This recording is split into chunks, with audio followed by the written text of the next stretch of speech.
Welcome to Marriage Masterpiece Show, where couples share their stories about life as an interracial couple. I'm your host, Jamie Court, and in today's episode, we're going to be talking to an amazing couple, Liam and Illiana. Liam is from Australia. He's Irish and Lebanese, and Illiana is originally from Florida, and she's beautifully Honduran. They have been married for almost 2 years. Thank you for joining me today, McDonald's. It's a pleasure. We love being a part of this. Thank you, Jamie. Yeah. Yes, of course. Well, congratulations on almost 2 years. Thank you. It's exciting. It's flying by for sure. Oh, yeah. Doesn't it go so fast? Yes. It literally feels like just yesterday. Like we look at photos from our wedding and we're like, oh, wow, that was almost 2 years ago. We're still wanting to print some photos, like some big photos from our wedding. Yeah, because hang it up right behind us potentially. So. Yes. Yes, show it off. I love it.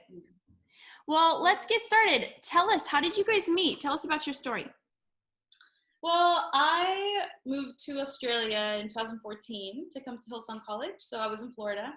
And Liam was just a local, grew up in Australia, born and raised in Sydney. And so he was just part of Hillsong Church.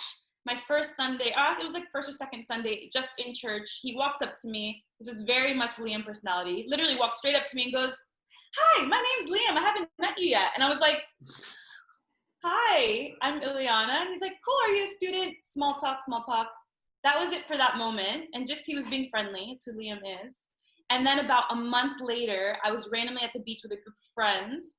And I see this guy darting towards me. And I'm like, kind of like, this is strange. And running full speed, stops. This is a real story. And goes, "Hi." And I'm like, "Hi."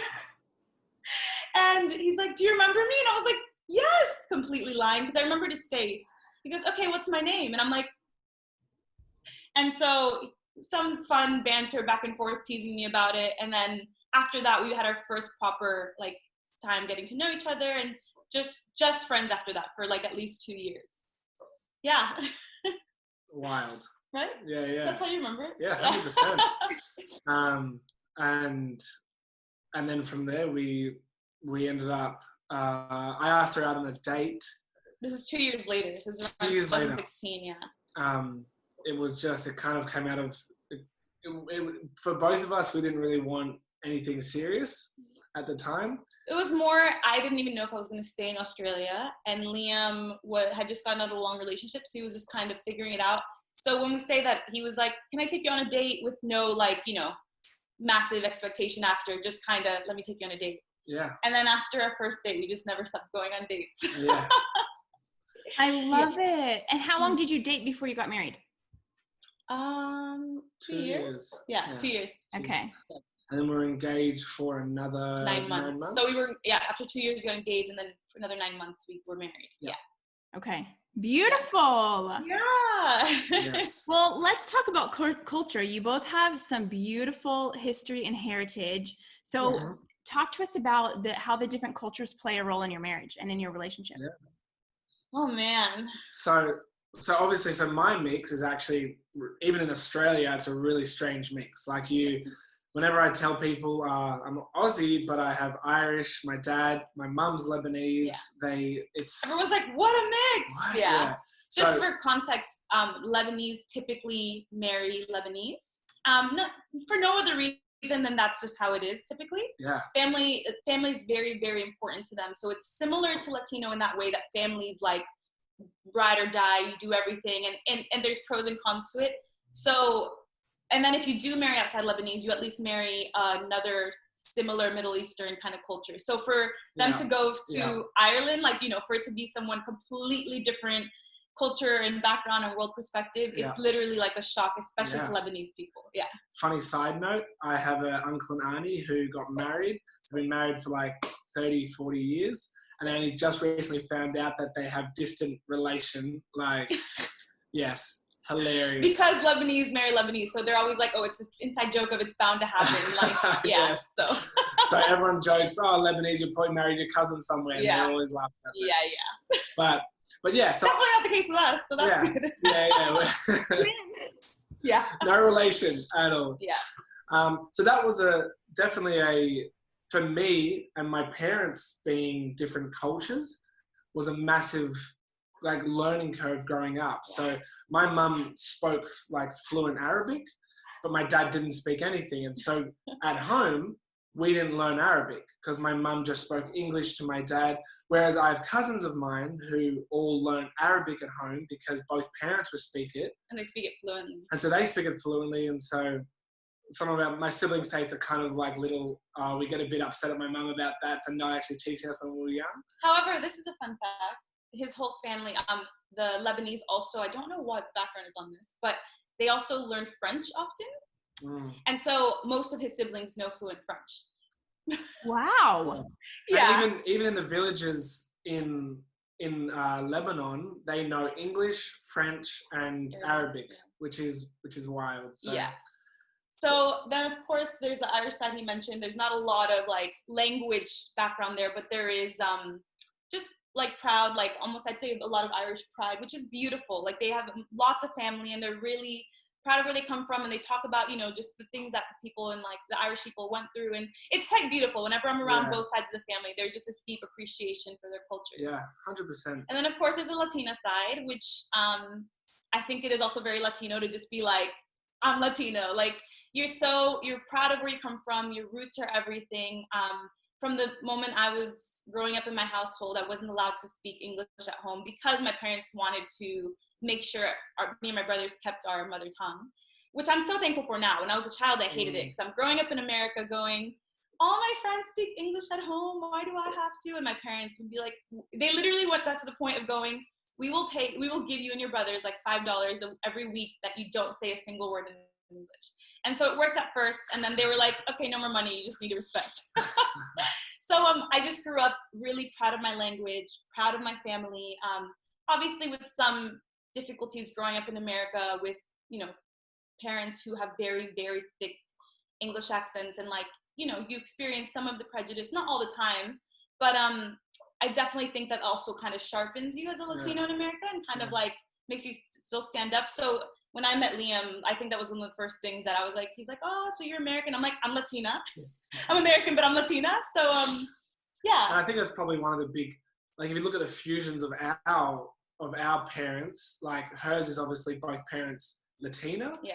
And the fusion was with the American culture and actually growing up in America and making that work and understanding that balance. Whereas mine was between parents and different like understandings and like finding a middle point where both cultures came together as one. So and appreciating that about each other's culture. I think so. What to really answer your question, and we'll give you a long, but essentially it was understanding how much we appreciated each other's like our own culture, and then learning to appreciate each other's culture as much as we did our own, because we came with our own set of like, we're proud of who we are, this is who we are. Oh, let's also like open up our hearts to look into your perspective and your upbringing and what that looks like for your family, even though it's so different. So it's been fun, and we immediately wanted to make it a massive focal point of like who we were, and even like bring it into our marriage.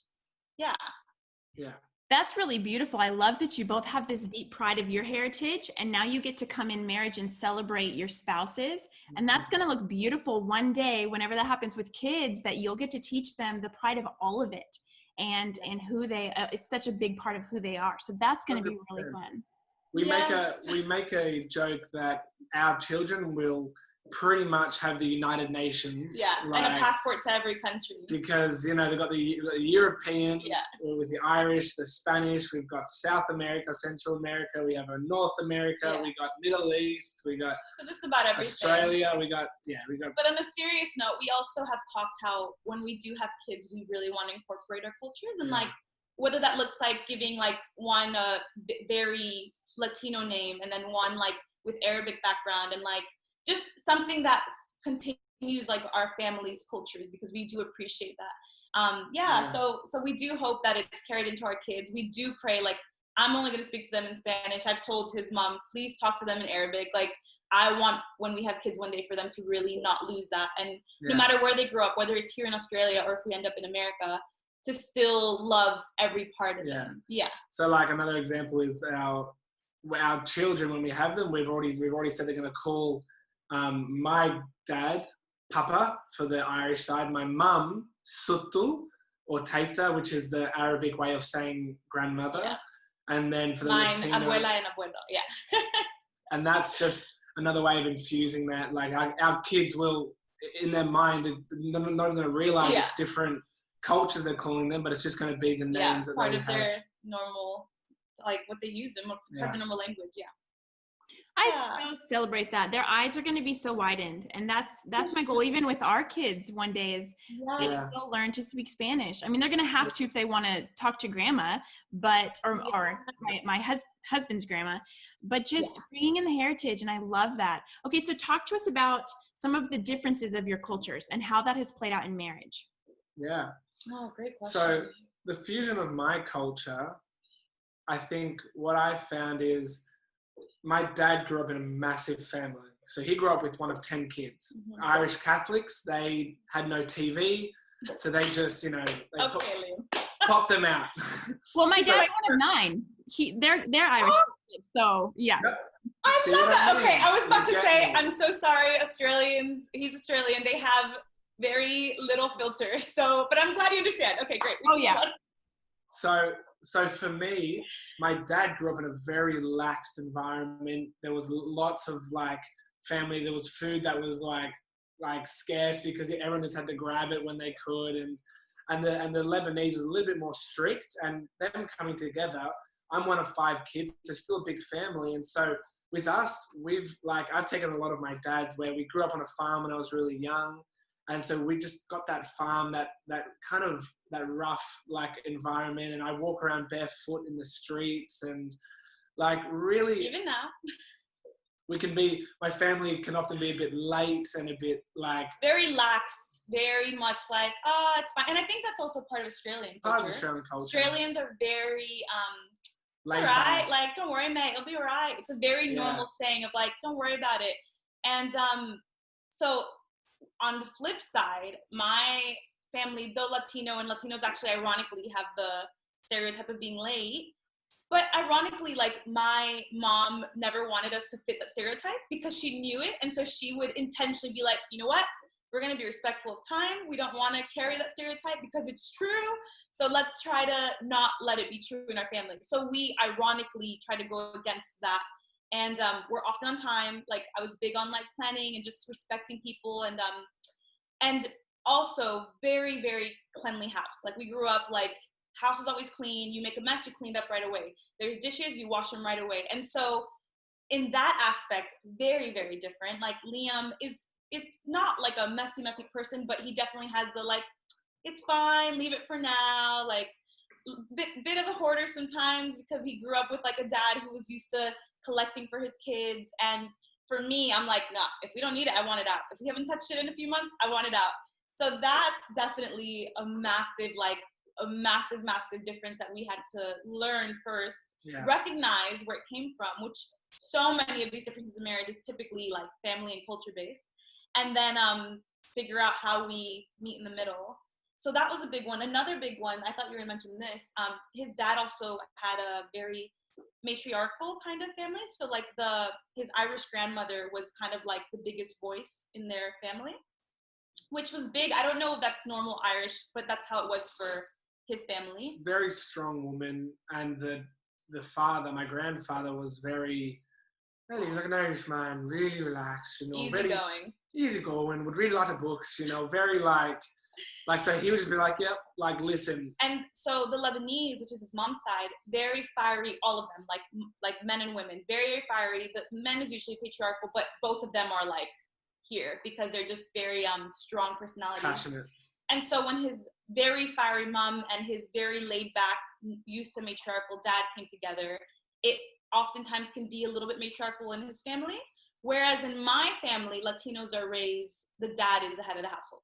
Women and obviously again, also things that I agree and disagree with this, but women are there to serve the man and clean and cook and watch the kids and da-da-da. And although I don't agree with all of it, that's what I was raised as. My dad was in the picture the whole time, but when he was, that was my mom's role. She was the caretaker of all things, and he was the moneymaker and the head of the house.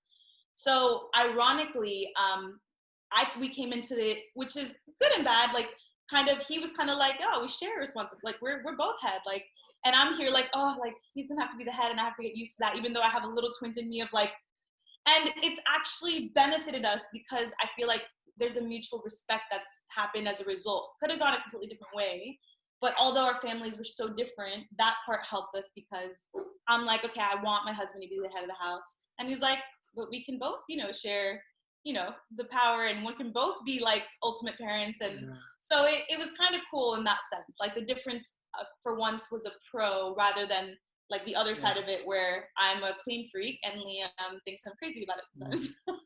Now that I think about it, maybe I should become the head of the house. Oh my gosh, bye. Which, just to clarify, biblically speaking, because of our Christian background, I do believe that. I mostly mean the negative stereotypical of the woman is the caretaker. So just to clarify, I do definitely believe the godly structure of marriage was there for a reason. I just like the lens of you're also both equals. Yes. Does that make sense? Yes, absolutely. It's beautifully said. And I think that explains the kind of the cultural spousal roles and how they've beautifully come together for you guys, where you saw one way, and that's in marriage, whether it's interracial or not. You grow up seeing your parents, whether involved or not, you see something modeled and you kind of adapt to that. And so for you both to have these opposite roles that you grew up under, it's really cool how it's meshed and you're figuring it out for yourselves. And I think something that I have learned over watching my parents, and you with your parents and the way they did things, you learn from the good things, you take the good things, but then as you grow up you realize, hang on, these things that they might have passed down might have not actually been beneficial and might actually need a bit of changing. And so we as a generation, the next generation from our parents, should be a standing on their shoulders and a step up from the way they've done it and actually just bettering it with the way we raise our children, with the way we love each other, with the way we interact, the way we run a house. It should actually take on what we've learned, but taken out the negative stuff and actually grown on that. And our children should do the same for us, is that constant growth. Yeah, that's a hope. Yes, and it's a beautiful hope. Hopefully we need the Holy Spirit to help us and guide us with that. So good on you. Yeah. Thank you. So you talked about some of the stuff in the home, being clean and organizing and being, either lax or on time. Talk to me about some of the compromises you've had to navigate. Oh, so, look, I'll be honest, that one especially is still a work in progress. There's definitely others we've gotten better at, but literally like just 3 days ago, I think Liam walked into the living room and he's like, hey, just wanted to invite some people over. And I'm like, look, we need to clean. Like, I don't want people over if the house is not like immaculate. And so he kind of took a breath and I'm like doing my thing. And he goes, okay. He's like, we should probably have a conversation where we can get to the place that the house is at least a decent standard enough where we don't have to stress, because we want this to be a place where we can have people over. And to be honest, I was so impressed with how he said it because I couldn't argue with anything he said. Whereas in the past, we have improved in the way we talk about things. Because in the past, in the beginning, he probably would have been like, you're ridiculous, these are ridiculous standards, like da-da-da. And obviously attack kind of would have made me, especially fiery Latina, kind of like, what's wrong with you just because I'm clean? And so the fact that he said that even just a few days ago kind of did open my mind and my heart to go, I love the house to be immaculate. I love if you touch any surface, there will be no dust or dirt. But maybe it is a little bit ridiculous, especially if we're wanting to be a home that welcomes others and has an open door for whoever. And so honestly, it's still something that we're talking about this week, but we've come a long way. Originally, it was very much Liam just thinking I had these impossible standards and me going, they're not impossible. If I can do them, they are possible. So that has definitely been a massive one. And it's crazy how one small cultural difference can create so many arguments if you don't find either a better way to talk about it or like some common ground eventually, like even if it's baby steps. I actually have a funny little story. There was a time where we were cleaning the house and I'm like, baby, the place looks spotless. She's like, spotless. Oh, first of all, I'm cleaning and I turned and I went, excuse me? She's like, I was literally offended. Don't call this spotless. I'm like, this is not spotless. This is not even barely clean. And he's like staring at me and I'm like, do you know what spotless means? Yeah. There are many spots. And so I definitely had a moment. Ever since then, I've never ever said word. Our house is spotless. But another thing, which is potentially a bit more like nitty gritty into the relationship, another thing that from our cultures, Illiana grew up with arguments, not yelling. She really doesn't like yelling. Yeah, especially my mom. Like, to clarify, my parents did when I was young, and then as we got older and like it affected me so much, it was the massive change that we had to do. Like, and so even if we get onto each other, like it can get fiery, but we try to control. The tone could be intense, but as long as we keep the voice down, if it's an argument. Yeah. Any other time of the day, we're yelling all over the house because that's very normal. Whereas for me and my family, we generally just raise our voice to each other. Go at it. And everyone yells and in the house, like, come on, we're leaving. Like, there's a lot of like. And it just sounds loud. Aggressive, but they're all in the mutual understanding of, no, it's fine. It's very much a Lebanese side, like just very intense, high volume all the time, but they're on a mutual understanding that, oh, this is fine. This is how we talk to each other. Yeah, and then after an argument, like for me, I'm like, once it's done, we move on. Whereas Illiana's like, no, I'm angry at you. I'm like, I need a bit of time to process what we've spoken about. And I think also that's coming from the Latino side. Like, it's a very much culture of being respected and like coming in like apologizing for your wrongs. Like, I know that's something. If I've just seen it, especially in like both my sides of my parents' family, if there was any issues between a family member, like things were bad until you actually got back and apologized and like really made amends for it. And like and so there was something really important about that, like apology and coming clean. And in our household, we did it a lot. Like, I think just being Christian and everything, we were a lot quicker to come together. And like, I definitely never hesitated to apologize to my brothers and my mom when there was something wrong. And I don't know if this was culture for you or just upbringing, like your family, but they can get in one of these crazy, and then that's it. You just move on. And and so in our marriage, that was massive early on because we would get into it. I'd already be emotional and frustrated because it was so disrespectful for him to even raise his voice a bit, and then just kind of shrug it off. And I'm like, oh no, we need to talk this out. Like, you need to apologize. Like, we need to. This cannot happen again. Like, tone's okay. Don't raise your voice. And so it was definitely learning how to respect each other and even like maybe change habits that we had and perspectives that we had. Still don't think yelling's okay when you're arguing.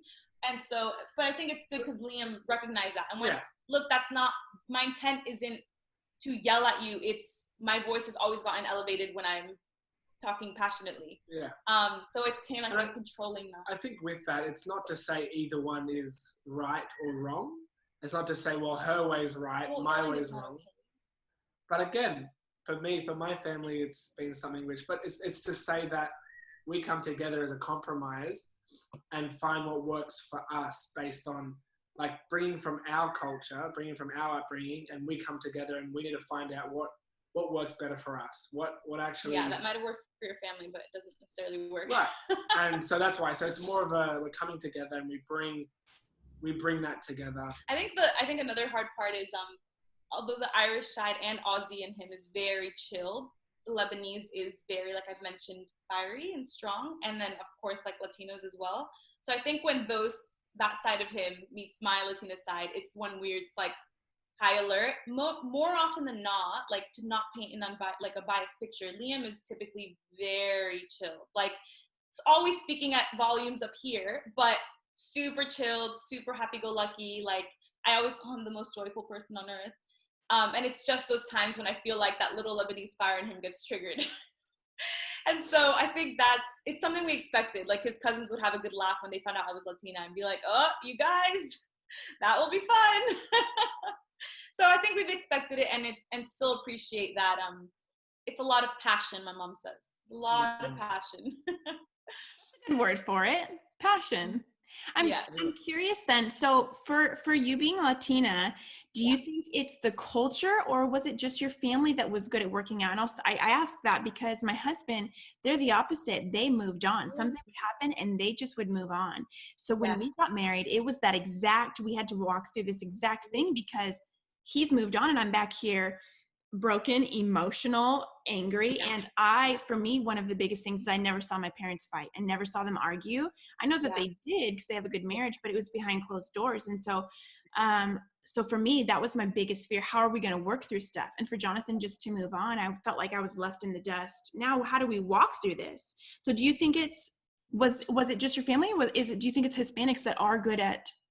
It's a good point. Well, when I mentioned, like it's similar to the late factor, my mom's always been, she's, whether or not it's good, I mean, I've benefited from this. My mom's very level-headed and very think through things. And so with the whole Latinos are late, so my mom was like, let's not be late.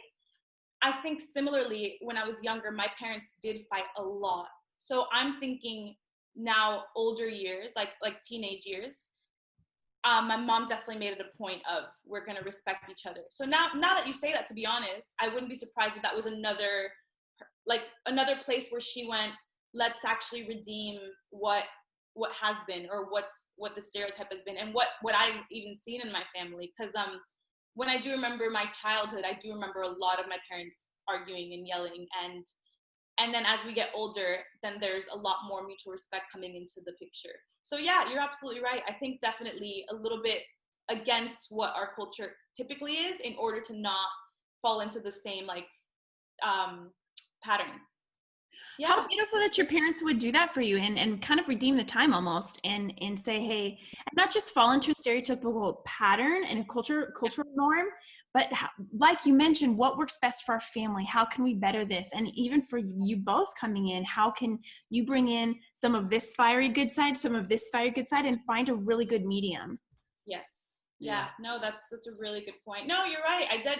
Honestly, I feel like you've helped me workshop that thought, because when you asked that, I was like, oh, she's absolutely right. I feel like that wasn't normal and hasn't been normal in my other sides of my family. But yeah, I think it hasn't been beneficial, and it's just a good example of how you can take something and be proactive. So yeah, well said, and thank you. Yeah, that's awesome. So let's move into, I'm curious, was there anything that you wish you would have known about your spouse's culture beforehand? Something you could have prepped for, something that you wish you would have known about? Yes, I think so. Me, no, I'm so with the flow that I'm like, sweet, I love. And with him, this is he always loved Latino culture. That's one thing that I actually loved about Liam when we started dating. He knew how to dance salsa already. He really appreciated, there's not a lot, Australia does not have a lot of Latino or Mexican food like America does, because they're under Asia. It's a lot, there's as much Asian food here as there is Latino food in America. So although he wasn't familiar with it, when we would find the little one-off places, he loved it. And that made my heart so happy, because I'm my culture is so important to me. For me, I've never really met someone Lebanese until I came to Australia. So I knew nothing about the culture. And I think it would have benefited me because they're so deep on what's the word? They're big on respect and honor. Yes, there you go. It's very big on respect and honor. Not that I ever dishonored anyone, but it's similar to Latino in some ways, in that when you go to someone's house, you always bring something, and these things are expected. So it is similar in that way, but there's also even an expectation, you always dress up for any family event. Always. We were invited to a barbecue, and I buy the leg and I put on shorts and a t-shirt, and I get there and everyone looks amazing, amazing. And so little moments of embarrassment that I went through because I didn't know, and Liam innocently didn't think it was just kind of what he grew up around. And I think there's more leniency with guys as well. So in the beginning there was definitely points of tension of me going, I'm so embarrassed, why didn't you tell me? And he's like, oh, honestly, I've never even really thought about it. And so me observing and learning through my own mistakes, Yeah, even little things like this, just getting a little bit deep. There was a death in the family in the Lebanese side, and immediately, like, the whole family was called to go to the person's house of whose father passed away. Immediately, like, everyone in the family. And we're kind of driving, and Liam's like, do you have like anything black on you? Because we need to wear black and go now. And I'm like, no, like, we were at a friend's house, so quickly like pulled on like a black jumper, and I had black shorts on. But I'm like, I feel so disrespectful. And once again, like, everyone was there dressed black, sitting in a room. And it was a very bizarre experience for me at first. But then I actually came to appreciate it. Like, it's how they mourn together. They basically come together in a room, and that's the way of saying, we support your grieving. Like, we're here with you. And they stay for the entire day. Super, super bizarre for me at first. And then in hindsight, I wish there was really no way for me to have known, really, unless I was doing my extensive research. But I wish I could have, just because I would have known, like, you know, the proper way to pay respects, or even how to be prepared, or even like how to navigate these situations. I just had so many questions that I didn't know, and that Liam, just out of innocence, didn't think to like brief me on. And because it's his norm. So you're not, in your mind, you're not thinking, what are all the norms in my family and how do I teach you? So Exactly. That's so well put. Seriously. Like, you really don't think about it. In your head, you're just like, yeah, no, this is what you do. And so I think Liam didn't even notice when I would visit, especially when we visit anyone's house, but also especially Latinos. We have to bring something. Like, I don't care what it is. I don't care if we're stopping by for 5 minutes. We are bringing something. And Liam's like, oh, that's okay. I think that's so extra. Like, that's so dramatic. And then I noticed that his Lebanese side would do it. And I'm like, Liam, your Lebanese side does it too. And he's like, oh, I never thought about that. And I'm like, so it's so true. You wouldn't think unless you're intentionally observing and explaining. Yeah, you're absolutely right. Yeah. There are certain things that, so I'm keeping a notebook of the things that I'm learning about the Latino culture, and I love it. Brilliant. I'm feeling it, and just, some of the harder things that I'm having to adapt to, but some of the beautiful things. I mean, you'll relate. In the Hispanic culture, everyone's invited. Everybody's invited. You pass out invitations, and they're coming there. Well, that's so not the norm for at least the white American culture. And so that was new. So some of these things that I bring up to Jonathan, he's like, oh, like you said, Liam's like, oh, I just would never have thought of that. But I'm helping him be aware because it's someone has never experienced it before. Yes. Yeah. And it's true. You bring clarity to your own, like, or the other person brings clarity to your own culture, which is like, oh yeah, I never really thought about that. Yeah. So it's good. And I think it has helped that there are some similarities, like the ethnic cultures, Lebanese and Latino, there are some good links. I think it just looks different because obviously one's the Middle East and one's South America, very like vibrant and crazy and like insane. So where I feel like they're a little bit more like trying to be, not trying to be, but a little more just, what's the word? Showy, impressive. Not in a negative way, but rather that's just how it is. Like, you put on a good face. Whereas in Latinos, like, you show up as you, and whether you're the crazy aunt or like the, whatever you are, that's who you are, and you have your role in your family. So that part is very different. Like, you're just kind of unapologetically you. And whereas Lebanese, it's similar. Families all invited, but you do present yourself. I think it might have come from, if you look back a little bit with the immigration from Lebanese around the world, my grandfather came to Australia by himself. He left his wife, my grandmother, with 2 children.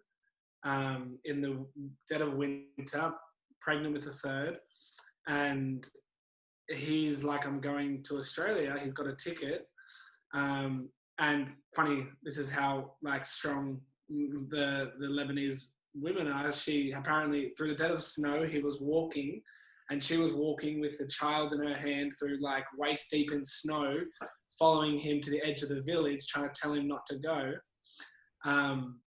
And then he was gone for 2 years. And making a life out of himself here. Yeah. He came and he worked at a shoe shop, a shoe factory, and they didn't have enough money him and like 2 other guys would share rooms where one would sleep in the bed, one would sleep on the floor, and he would sleep under the table at the factory, and they would rotate.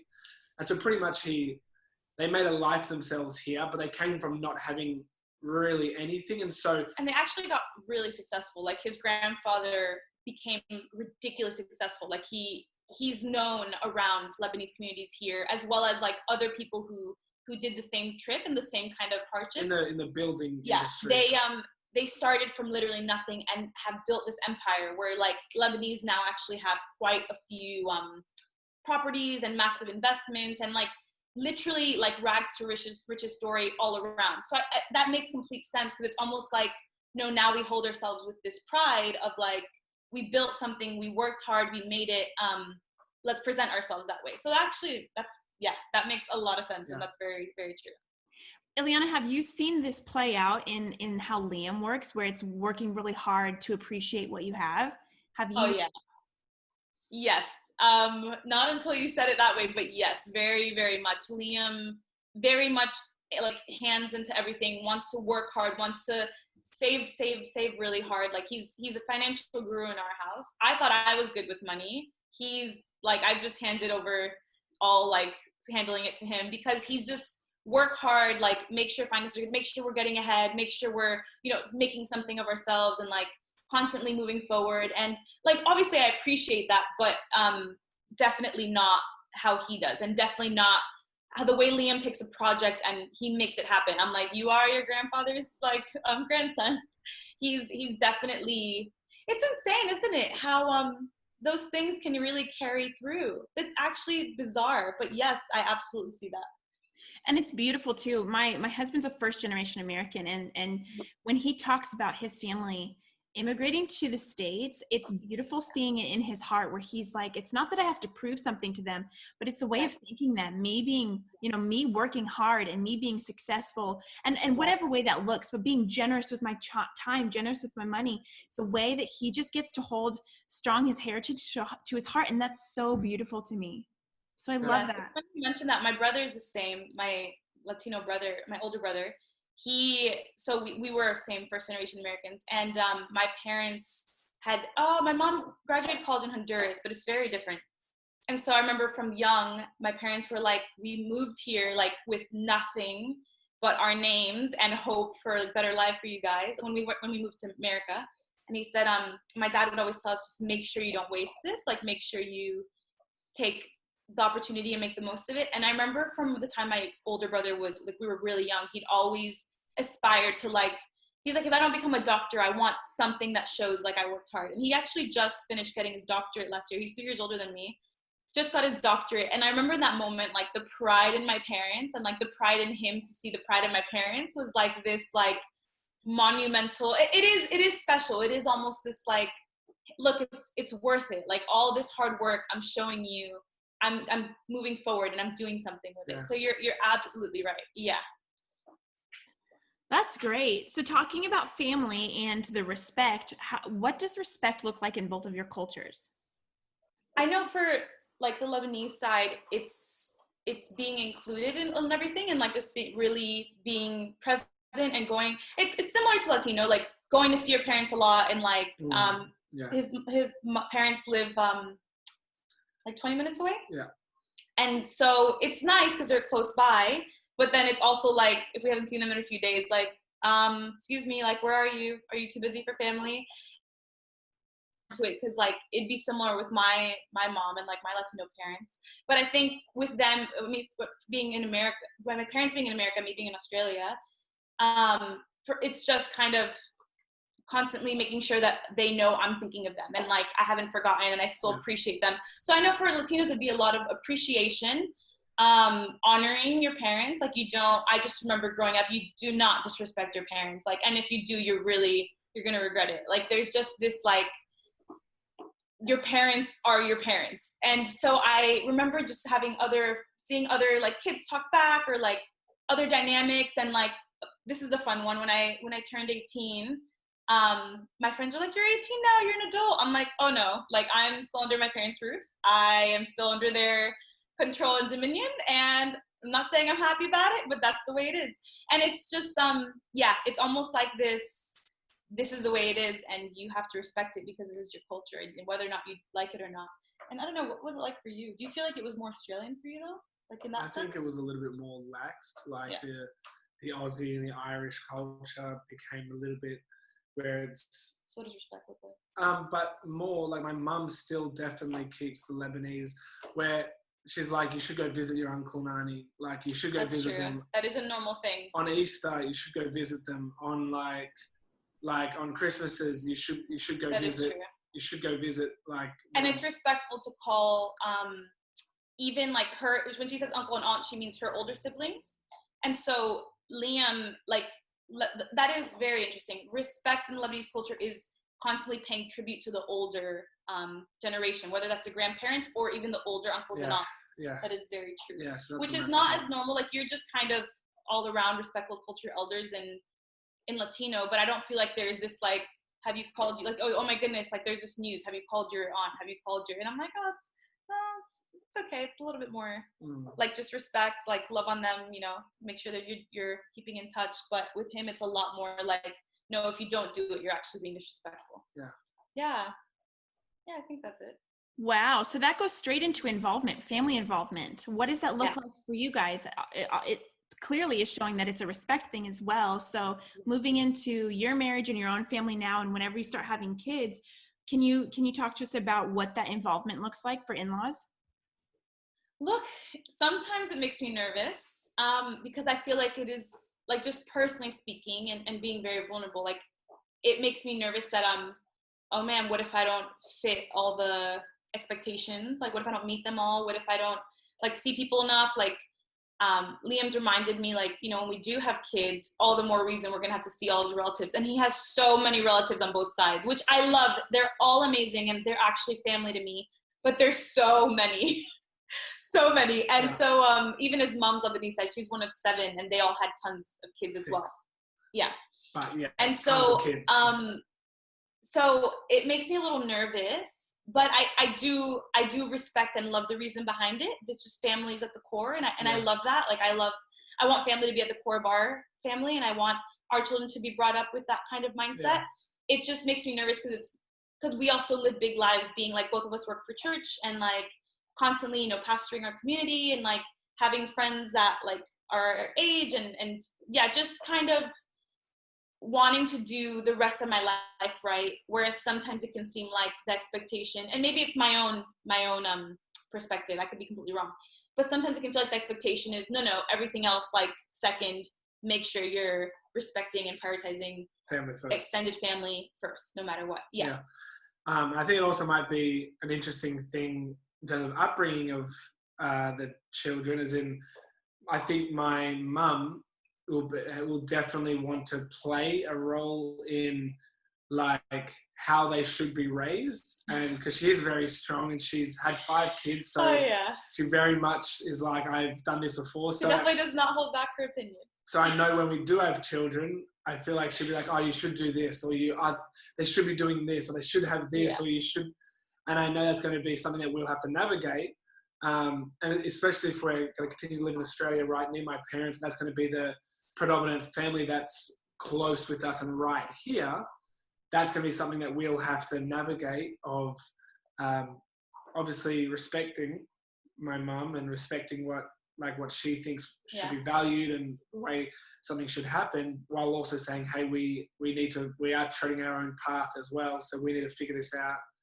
And we'll figure this out as we go. And if we want help, we can ask and we can like take your advice, but like just to teach not to be too intrusive, because there's something that we actually learnt when we're doing our pre-marriage course, is that my family is very much in each other's lives. Like they want to know everything. They want to have their say in what you do. My family is similar though. It wasn't that. It was my family's the same, like being Latino, but I think my family doesn't seem as intensely like involved compared to his. But we're still like my family struggles the fact that I'm all the way on the other side of the world. So in that sense, I get it. Like the amount of times my mom and dad are like texting me like, so when are you moving back? Like I'm like, sure, when you have grandkids, you move here. And like so it's interesting. It'll be fun to navigate and like just learn to be respectful, but also find my voice and like just kind of drawing the line where it needs to be. Although it's hard, obviously, because you love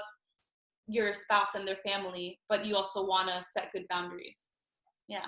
I'm interested. I'm so curious and interested that it's on Liam's side, because for me, the Latino culture is so that way as well, very inclusive. Yeah.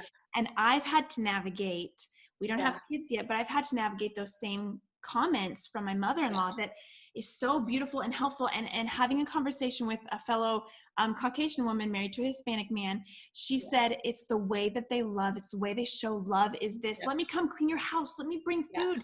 It's not that you're not good enough. It's not that you're not doing well enough for their kid. It's their way of showing affection. Oh, And that's definitely my mom too. Yeah.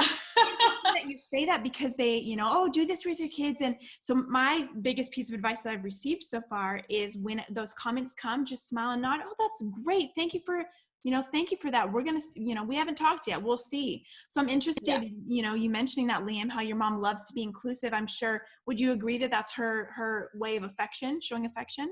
I think because we don't live in America, Liam hasn't experienced my mom that way. But I definitely know my sister-in-laws, my brother's wives. Like, so I have two brothers, and their wives have both kindly and like trying not to like obviously take a dig at my mother because she's the most important woman in my life. Mentioned how she can definitely do that, and I think the biggest difference is my mom will come over and clean, and then that can feel so like, I'm sorry, do you think I can't? Whereas for me, I'm like, oh yeah, she taught me how to clean. She's actually really good at it, girls. Like, you should probably let her. And my sister-in-laws have been like, also Caucasian American girls that my brother's married. So definitely get you there. I don't think Liam's experienced that as much. Although I can't say my mother isn't, can be just as sometimes intrusive, especially with my sisters-in-laws.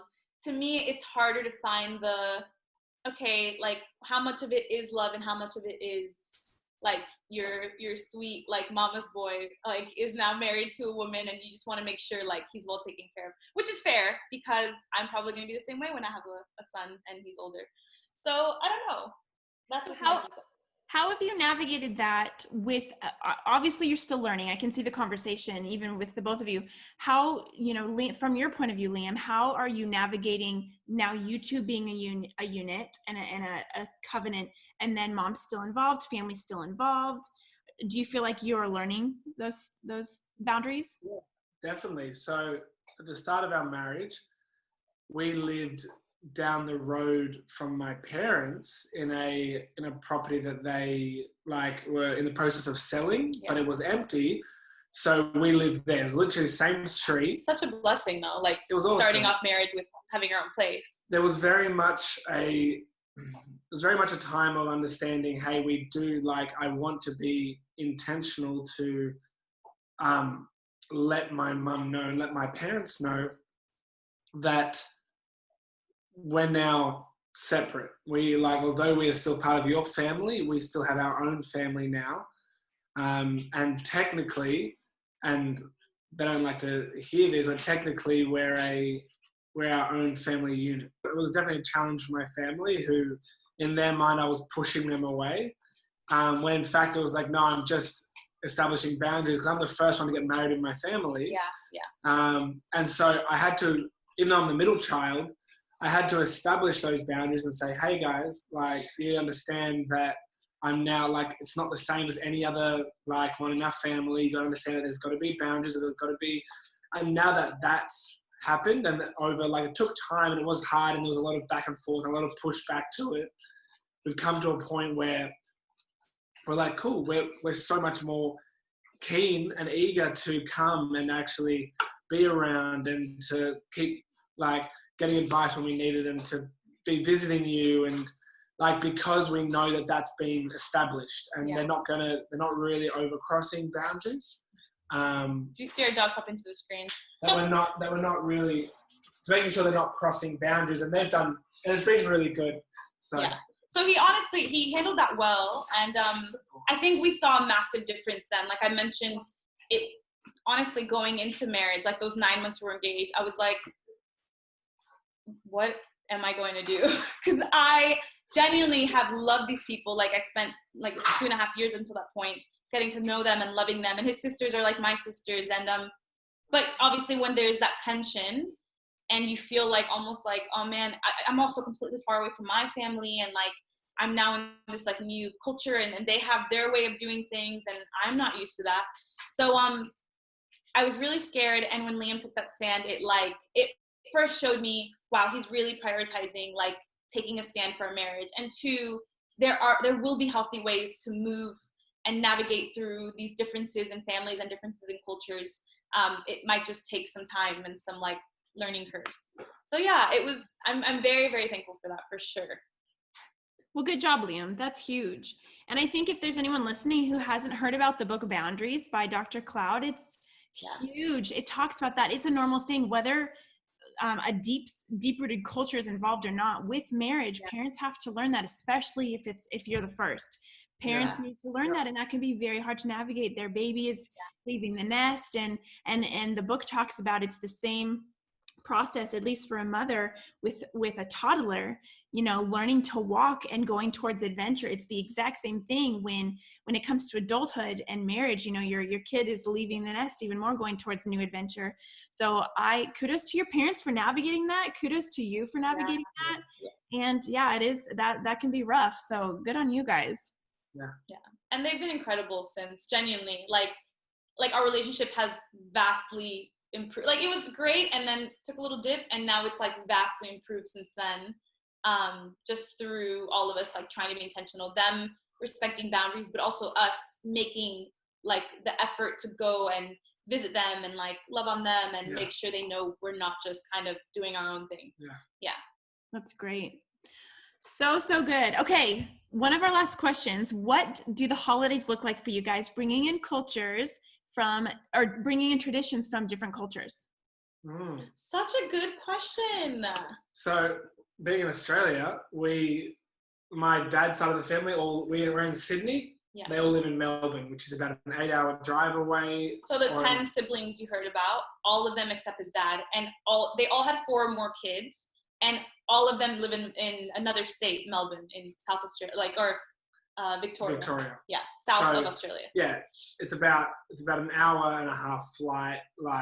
So pretty much every Christmas, if not every second or third Christmas, they all get together every single Christmas. There's about 60 people at Christmas. Every single Christmas, they have massive feasts. And they eat at one long table. It is the longest table they put a bunch of tables together to make the longest table you've ever seen, and all 60 of them. It's actually the most beautiful thing. Like, I think it's probably one of my favorite things of like family celebrations that I've experienced in Liam's family. Yeah. And everyone, like all the like Irish women, like, cause it's the Irish side, so all of them are cooking.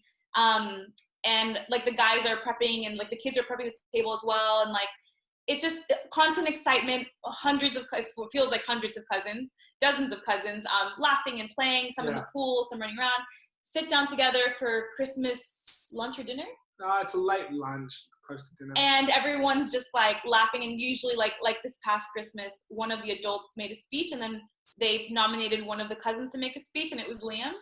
And so it was really, really beautiful. Like, I definitely got a bit emotional, and it just kind of paying respects to their grandparents who have passed, who started the tradition, and just enjoying being with family for Christmas, which has been incredible, because although Latino families, similar, like everyone comes together for Christmas, it can be hard. With my family, it was hard because we had family everywhere. So we tried, like when I was younger, our house was the place to go. Like, we lived in Jersey for a while, and we had tons of relatives around, like Latinos, and our place was like the place for Christmas. When we moved to Florida, we had less relatives around, so we'd still invite people over, but it's just kind of, it's not like an organized one table. It's kind of like music and people here and people there, and you do your own thing. This is a little more organized in the sense of intentionally putting people together at the same place, same time, so you're listening together and talking together. Yeah. And if we don't go to Christmas in Melbourne, then the family here, my Lebanese family, meet together, the extended family, and they do Christmas together as well. Yeah. Which looks different, but it's still a lot of food, like a lot of people talking, like things like that. And the same for Easter. Every Easter, my Lebanese family meet together and they do Easter together. Yeah. And it's just like, it's very much revolved around family and being with the extended family. And yeah, at least being with my family unit, so my immediate family, but then generally it's with the extended family. So well, it's actually funny, you think about it, because I at home always celebrated Christmas the 24th at night. So Christmas Eve was our massive celebration. So when I think of Christmas and everyone coming over, it's always nighttime in my head, and I'm like, why is that? And I'm like, oh, that's right, because it was Christmas Eve night is our Christmas, and then Christmas Day you kind of just chill, and it is what it is. And that's very Latino culture. Is Christmas Eve is the Christmas. Same with my husband. Yeah. Yes, yeah, massively. And so it's funny because I never really thought about it too much until Christmas Eve would come around, especially here, and like you don't really do anything if you're not Latino. Like Christmas Eve, you just get excited for Christmas. And so that was definitely funny because when I tell people, I never thought that it was a weird thing, like or that it was different. And so I remember being like, oh yeah, we do this Christmas Eve, and they're like, oh, what'd you do for Christmas? I'm like, Christmas Day, eat leftovers. I don't know, enjoy presents that you already opened. And they're like, oh, and so that's been interesting for me for sure. And I think it's been hard being away from family for sure, because Christmas also looked like lots of Latino food, and it's not that way anymore, which it definitely has that nostalgic feeling for me. So I do miss that. It feels far. I miss my family and my culture the most on holidays. I will say that. I feel the most far away most of the other year. I've lived in Australia for 6 years, pretty used to it by now. Every single holiday, without a doubt, I'm like, oh, my family's all getting together, and like they're all eating food, and like it's just a time to really appreciate. So that's been hard, but it's been really cool knowing that although different, his family still value everyone getting together and doing something, whether that's eating at a long table or just bringing tons of food and doing it a different way. Yeah, so it's still special, just different. Yeah. Have you talked about what it's going to look like with your own family and your kids? Obviously, you're in Australia, so I assume it's easier, going with Liam's family and taking those traditions. Yeah. I don't even know if you've talked about coming to the States or what that will look like for your own unit with traditions moving forward. Great question. We definitely have, like, the States is always an option. Not like we're holding our breath or counting down, but rather, I'm American. Liam has like massive honestly gifting and talents in acting, and so that would look like moving to America if you continue to pursue that. And so it's definitely always an option. I will say, if we move to America, definitely going to be doing it the Latino way.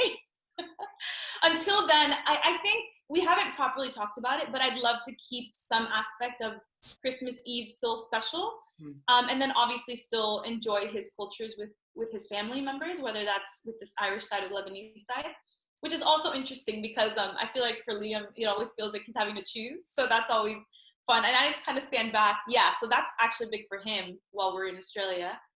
I just kind of go with whatever he wants to do. And I'm like, yeah, I'm happy either way.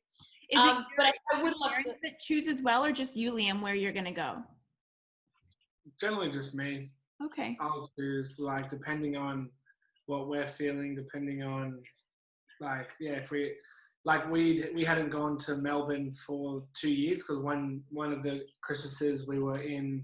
He and I were in the US. Yeah. With my family. One Christmas we had to be here because I was working on Christmas Day, and so the next one we were like, look, we want to go to Melbourne, and so we made it on Christmas Day. I did a service on Christmas Day. So sorry for context, he works for church, so he had to be at the Christmas service for church. Yeah. Yeah. And then we flew straight away and made it just in time. But not his whole family. Like his mom stayed with the Lebanese side. So it's funny because for him, it can actually look like he's not with his whole immediate family, like, mom, dad, siblings, but he is at least celebrating with one or the other culture. It's almost like choosing which extended side of the family. Yeah. So interesting. We think we'll just learn to, I don't know what we'll do, to be honest. Like we haven't talked extensively about it, but my assumption is there is something special about like getting to see the Irish side that we only get to see really once a year. So I would definitely be inclined to do that. And then Easter with the Lebanese, and then just keeping my 24th to commemorate Latinos. Unless we're in America. And then, yeah, you're welcome over whenever on Christmas Eve. That's so fun. And of course, it's just, you're navigating it still. You're walking it out. And I think that's what's so important for other couples to see is it takes time. I mean, this season looks different than when you have kids or where you live. And I think that's really beautiful about life. Masterpiece marriage. Masterpiece means it's an art, it's a piece of art. It's work. You put work into making something beautiful. And even just this topic alone shows that you guys are navigating it. It looks different all the time.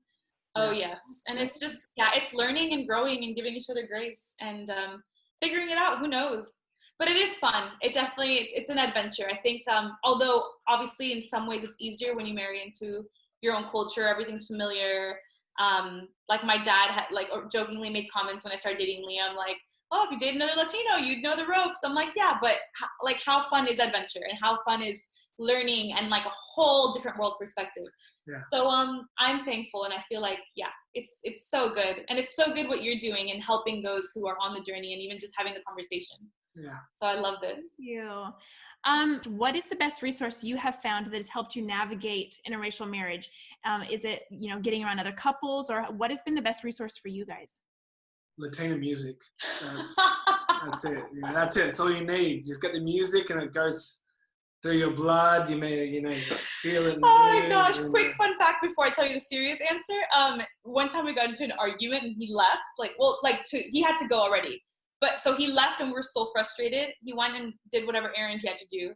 Came back and he's like, I was playing Latino music the whole time. I was like, okay. He goes, I just had to remind myself that I love you and what I love about you and your culture and your fire. And I was like, oh, but he was still kind of salty about it. But it was quite sweet because I loved and appreciated that he instead took the time to, enjoy something that we both love.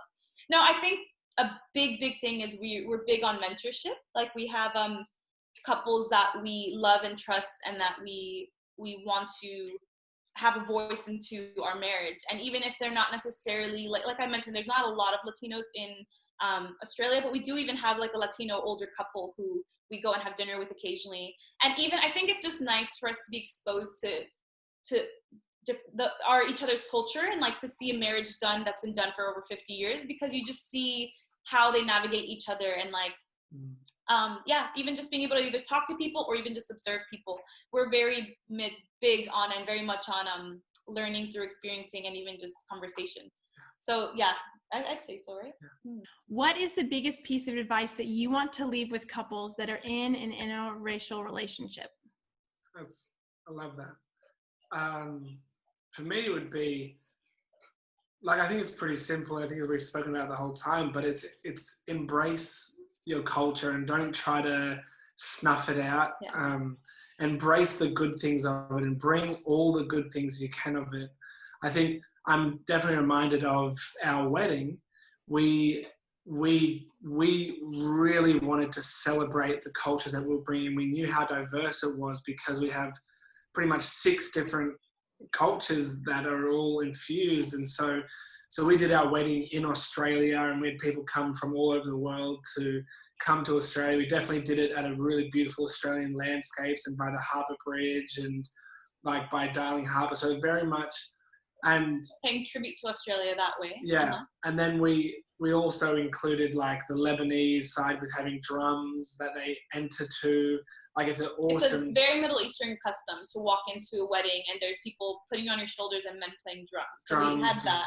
Then we had salsa dancers come in for the Latino side and Irish river dancers for the Irish side. Yeah. Yes. And so I think your point is... My point is that we've loved to embrace all our cultures and not try to say, oh, well, I'm just Aussie and she's just American. But we're hey, we are a massive blend of things, and we are so excited to embrace that and actually invite that into our world, invite it into our family, and let its roots settle deep within us and actually influence everything we do, and not shy away from it and not be worried that people are going to judge us, but actually take hold of that and really embrace it. Yeah, and it's this is what makes us us. Similarly, on the flip side of that, I'd say just take a lot of time to listen and learn. Like I mentioned before, I came to appreciate more and more, especially the part of his culture that I didn't understand at all, and that had many facets to it. by watching and observing and listening and learning and just asking questions. And yeah, I think once I did that, I grew to love it, rather than, you can sometimes be uncomfortable by things you're not used to and things that are unfamiliar.